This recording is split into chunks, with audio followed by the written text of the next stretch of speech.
Tag zusammen. Dass sich an der Havel etwas zusammenbrauen würde, war seit Jahren abzusehen.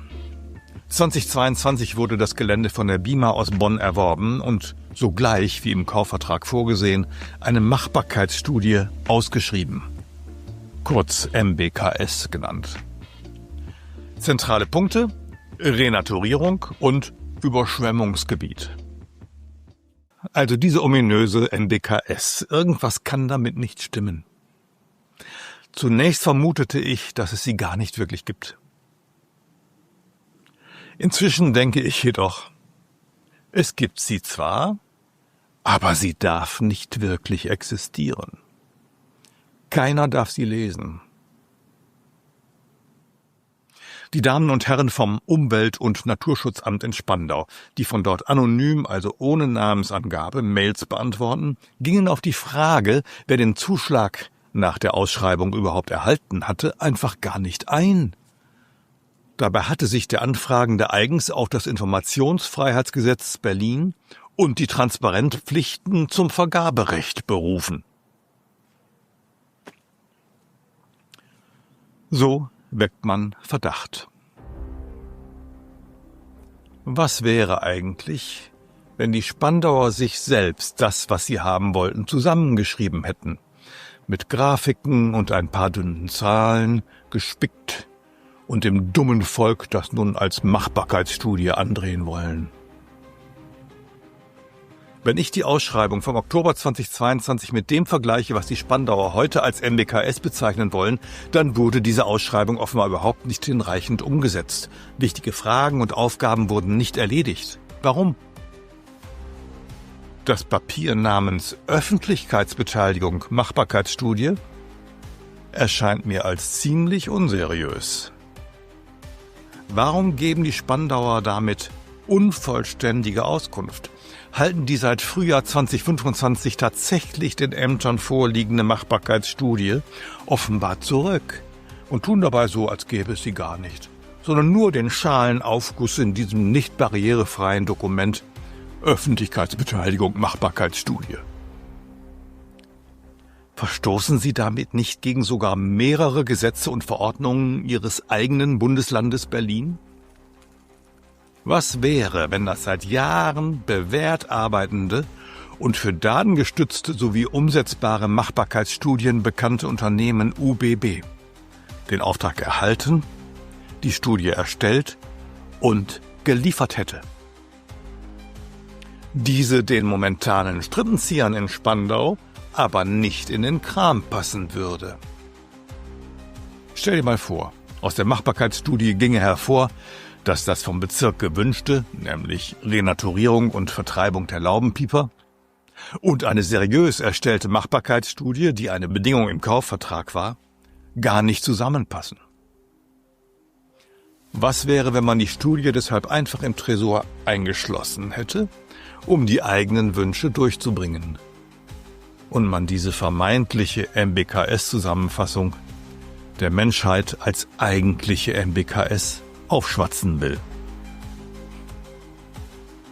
Was wäre, wenn sich herausstellen würde, dass die vermutlich verheimlichte Studie es auch nicht ermöglicht hätte, das gesamte Gelände dem Unternehmen Grün Berlin zuzuschustern, um es in eine Ausstellung des Grauens zu verwandeln, wie üblich gegen Eintrittsgelder, und die tatsächliche Machbarkeitsstudie von der UBB dafür weder eine Grundlage hätte geben können, noch Gründe geliefert hätte. Dann wären wohl einige in ihrer selbstgebauten Sackgasse gestrandet.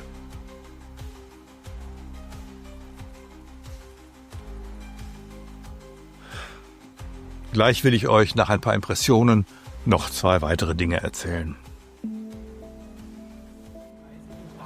Das mit dem Restaurant und dem netten Blick auf die Wasserstraße ist auch schon vorbei. Alles kann weg, meint jedenfalls die Bezirksverwaltung.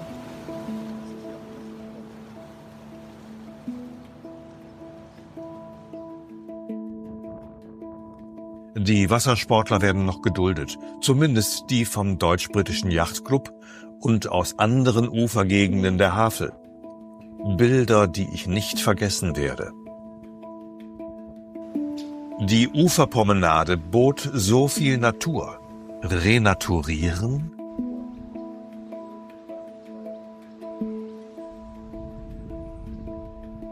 Was bitte ist denn daran so unnatürlich, wenn hier Menschen die Natur seit 7 Jahrzehnten bestmöglich erhalten haben? Die 3 Wochenendvereine am Breitehorn haben sich rechtzeitig vor Ende der Frist für die Beteiligung der Öffentlichkeit, 29. August 2025, klar zu der sogenannten Machbarkeitsstudie geäußert, die im Original noch immer nicht rausgerückt wurde. Sie fanden deutliche Worte.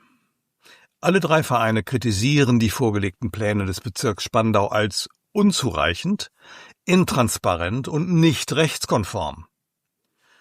Die sogenannte Machbarkeitsstudie sei weder inhaltlich noch formal geeignet, als Entscheidungsgrundlage zu dienen und dürfe daher auch keine Grundlage für eine Bürgerbeteiligung sein.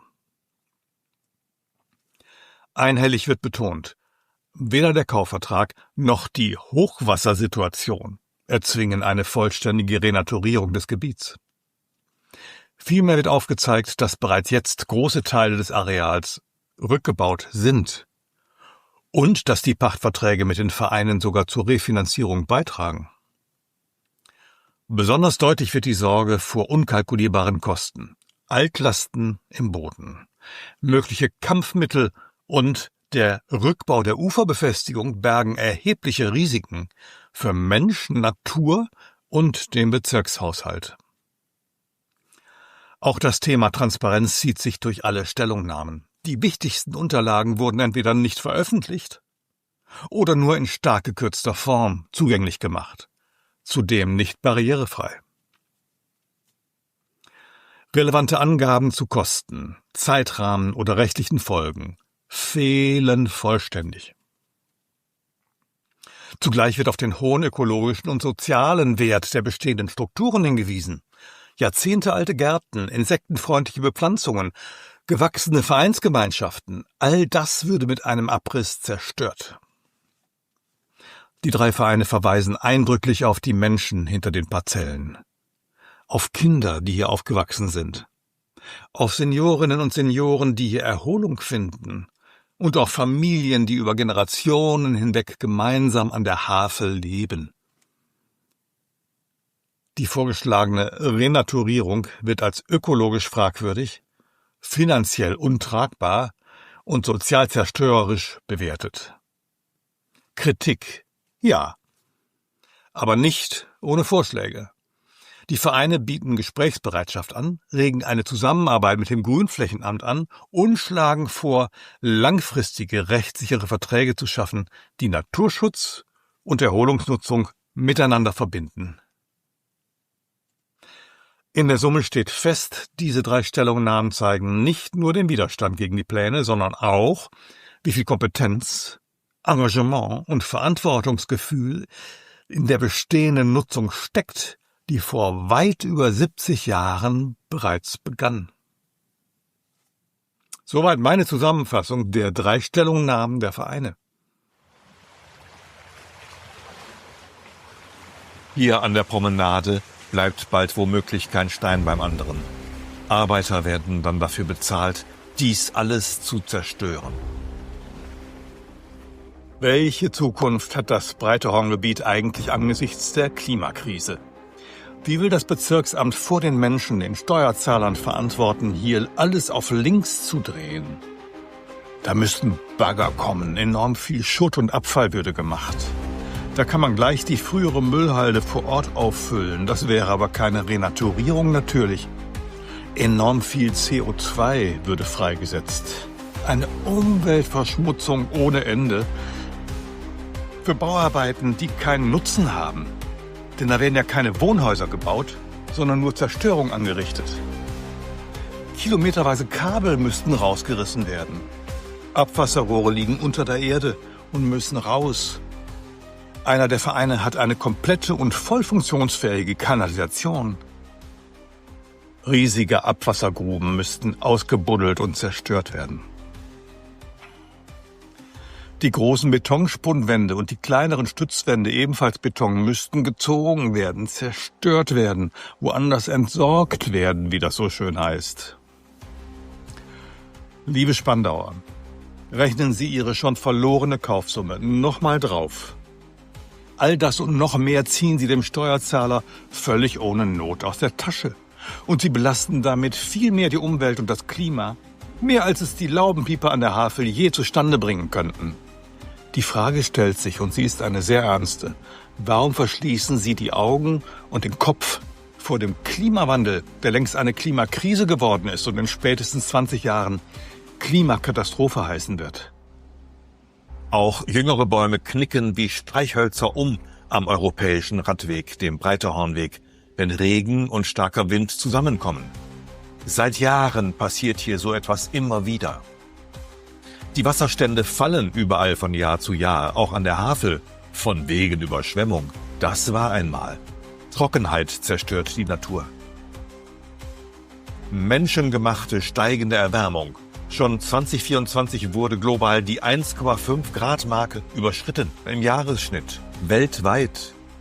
Und in Deutschland um noch 1 Grad mehr, über 2,5 Grad über dem Durchschnitt aus der vorindustriellen Zeit. Geht das ungebremst so weiter, gibt's auch am Breiterhorn wohl schon in 20, 30 Jahren nichts mehr zu renaturieren. Noch sieht es grün aus. Dafür sorgte in diesem Jahr der nasse Juli.